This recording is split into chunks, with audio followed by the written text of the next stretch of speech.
എന്തൊക്കെ എല്ലാവരും വിശേഷം? എല്ലാവർക്കും സുഖം തന്നെയല്ലേ? ഞങ്ങൾക്കും സുഖമാണ്. ഞങ്ങൾ പോകുന്നു.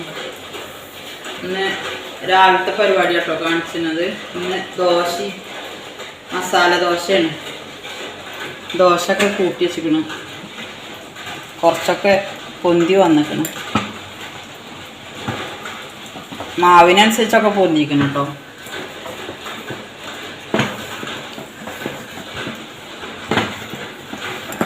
ഞാൻ അടിയിൽ കുറച്ച് ഒരു പ്ലേറ്റിൽ ചൂടുവെള്ളം പാർന്നിട്ട് അതിൽ വെച്ചിരിക്കുന്നു. ഇപ്പോഴത്തെ കാലാവസ്ഥയിൽ ശരിക്ക് നരച്ച് കിട്ടൂലല്ലോ.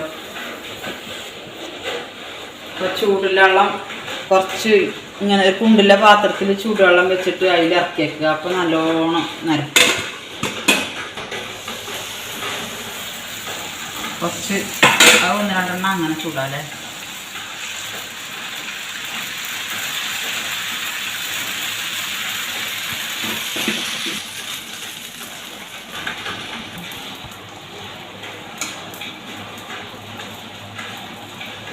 മസാല ഇട്ട് കൊടുക്കട്ടെ. ചെറിയ ദോശ അപ്പൊക്കെ ചൂടുന്ന ചട്ടി കേട്ടോ. വലിയ ചട്ടി ഞാൻ ഇവിടെ ഉണ്ട് കരുതിട്ടോ. റാക്കിൻ്റെ മുകളിൽ ചട്ടി ഉണ്ട് കരുതിയിരിക്കുകയാണ്.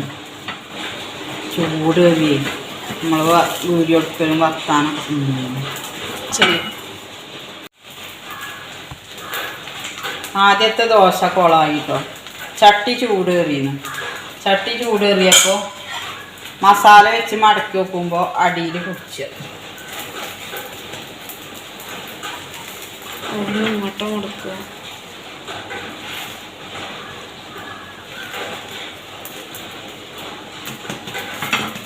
നമ്മളെ മസാല ദോശ റെഡി ആയിട്ടോ.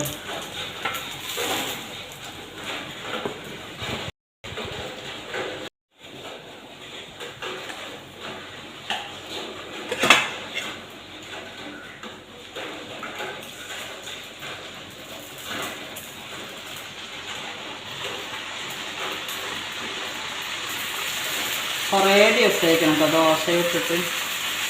അപ്പോൾ കുറേ ദിവസമാകുമ്പോൾ നമുക്ക് ഇഡ്ഡലിക്കും ദോശക്കൊക്കെ ഒരു കൂടാനുണ്ടല്ലോ. അപ്പോൾ മക്കളെ നമ്മളെ മസാല ദോശയൊക്കെ റെഡി ആക്കണം കേട്ടോ. ബാക്കി ദോശ ചുട്ടും കൊണ്ടിരിക്കുന്നുണ്ട്. മസാല ദോശ 2-3 ഉണ്ടാക്കിയിട്ടുള്ളൂ കേട്ടോ. ബാക്കി ദോശ ആക്കി എടുക്കണം. അപ്പം മക്കളെ ചോറുണ്ടാക്കുന്നുണ്ട്, മീൻ പൊരിച്ചിട്ടുണ്ട്, കറി ഉണ്ടാക്കുന്നുണ്ട്. അയില ചെറിയ അയില കുട്ടികളാട്ടോ. അയില പൊരിച്ചിട്ടുണ്ട്, ചോറ് ഊറ്റാനായിട്ടുണ്ട്, കറി ഉണ്ടാക്കുന്നുണ്ട്. ചിരങ്ങ കേട്ടോ കറി. ചിരങ്ങ മഞ്ഞൾപ്പൊടി, മുളകും പൊടി, മല്ലിപ്പൊടി, ഉപ്പൊക്കെ ഇട്ട് വെച്ചിരിക്കണം. ഇനി 2 വിസിലടുപ്പിച്ചിട്ട് ഒന്ന് താളിച്ചും തൂമിച്ചും. തേങ്ങ നരക്കൂല കേട്ടോ. തേങ്ങ അരക്കാത്ത കറിയാണ്.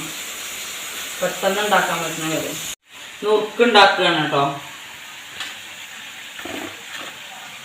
കണ്ടില്ല, ശരിയായിക്കണം. പൊരിച്ചെടുക്കുന്നുണ്ട്. കുറച്ച് പീച്ച് വെച്ചിട്ടുണ്ട്. വാഴൻ്റെ ഇലയിൽ കുറച്ച് എണ്ണ തേച്ചിങ്ങാണ്ട് അപ്പോഴിങ്ങനെ എടുക്കാൻ കിട്ടുള്ളൂ.